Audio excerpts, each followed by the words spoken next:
I felt there is no danger to this forest anymore, because the biggest danger was now over logging. Now the logging is under ban, and the other threat was charcoal burning. And now under the new arrangement, there is total ban on charcoal in the whole district. So the charcoal that we are getting in the district comes from elsewhere, because we noticed that most charcoal was coming from the rainforest, and mostly it was indigenous trees which were endangered under that charcoal burning. So the imposition of the ban on charcoal and intensification of the work and the participation of the local community joint in the Kenya Forest Service now has helped to curb the ban. It doesn't make any sense to tell people stop this and you don't give them a solution. Stop cutting down trees unless you address the problem that makes them do that. Actually, we did one study looking at comparing over a 20-year period the density of different trees in the forest, and we found that there are certain species that have died off, but they're pioneer species that have a short lifetime and one would expect them to die off. And there's been remarkably little change in the study areas just near where we are now, where we're speaking. On the other hand, I continue to see destruction to the forest, trees cut down, big trees that I knew as individual trees from a long time, then I come 1 year and they're gone. So there have been some changes. Is it a commercial logging or no, I think it's household? I don't know if it's household. It might be one household doing it commercially. So some person cutting down a large tree and selling some of the timber to benefit his household. In some cases, it's trees that are cut down just for honey, which is really frustrating because the bees won't come back and make more honey in the nest if the tree's not there anymore. Oh, yes. I mean, I'm referring to just the study area, and that's not the forest at large, because I think our research area, for one thing, we have people on the ground all the time, and even though they're not really forest guards, they protect the forest because they're there, and people aren't going to cut down a large tree when our team is out there witnessing who's doing that work. I have done some survey work with some colleagues from Moi University in other areas of the forest and was horrified to see what was going on there. So even in Ikuiwa, this new place where we're building a resource center, we didn't have to walk very far into the forest to find huge trees cut down and sliced with a saw into boards waiting to be carried out of the forest, just enormous numbers of them, and charcoal burning and destruction of the type that you don't see in this place because it's close to the forestation, because we have people out in the field all the time. So I wouldn't say that the Kakamega Forest is doing great by any means, the forest as a whole. I think there are areas of it up in the north where KWS is in control, and down here in this very small area of maybe 2 or 3 square kilometers where we're working, where things are not so bad. But if you go to all the other parts in between, you'll see a lot of encroachment and even hunting, and tree debarking and tree poaching and all sorts of things. Those are the dangers or risks for the forest. Are there any other dangers? Well, I think the root of all the dangers is just that there are a lot of people who live around the forest who have used it for time immemorial for satisfying their household needs. And the population the root of all problems is population. The density here of people is too high for the forest to support everybody. So it might be true that grandparents once could get all their firewood from the forest, but for this generation, there are too many of this generation to make that still possible. And one of the monkey groups that I follow is some distance from this place, and I see women, I don't know, maybe 10, 20, 30 women a day walking out with headloads of wood, and to me that's just carbon walking out of the ecosystem on legs. It's not left to decay, to rot, to turn the soil, to enrich the soil so that new things can grow. And it's a problem.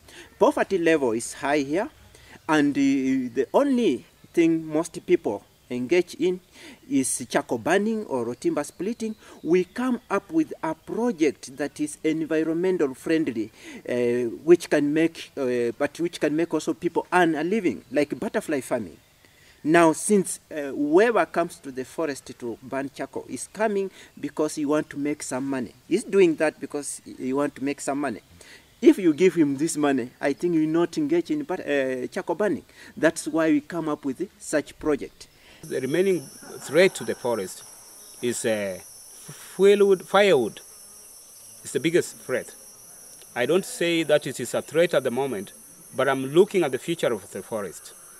I find that there is ever-increasing demand on firewood, knowing that 85% of our people use firewood as opposed to the gas, maybe electricity. So it means with the growth of urban center, we have the demand for this product ever-increasing. So this means that there will be more fuel collected from the forest, and this one will be a threat. Realizing that most of the people here actually come to the forest to harvest firewood, and almost 90% of the people you find, they will be using wood around the forest here, and coming up, stopping them completely from using firewood or charcoal is not easy. Therefore, we come up with a system in which they will continue using wood, but less wood compared to what they normally use when they use the 3 stones in cooking. Now we come up with energy-saving stoves, fireless cookers, like those baskets. etc. Now you find people start, of course they will continue using wood, but very, very less wood. Yeah, my names are Wilberforce Okeka. Sometimes people who visit this forest call me Okeka-san, the seeing eye.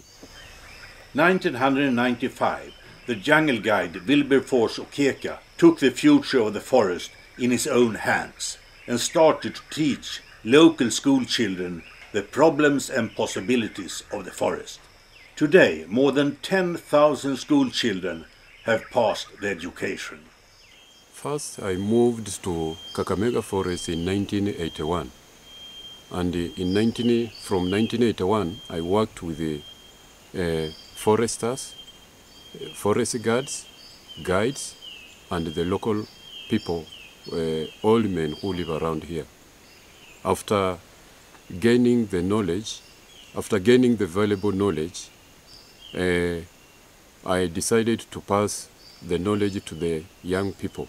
Initially, I started with the 5 kids from one primary school, and the children could now get experience of. They enjoyed the experience of the forest, and they passed the knowledge to their other children, to their other people at school, and back at home. Now, as we got the children, as the children loved the forest and they could share the knowledge, we came up with me together with my other fellows. We came up with the Wilberforce Fund, and Wilberforce Fund was now transformed into a Kakamega Environmental Education Program. In 1999, was officially registered as a education program.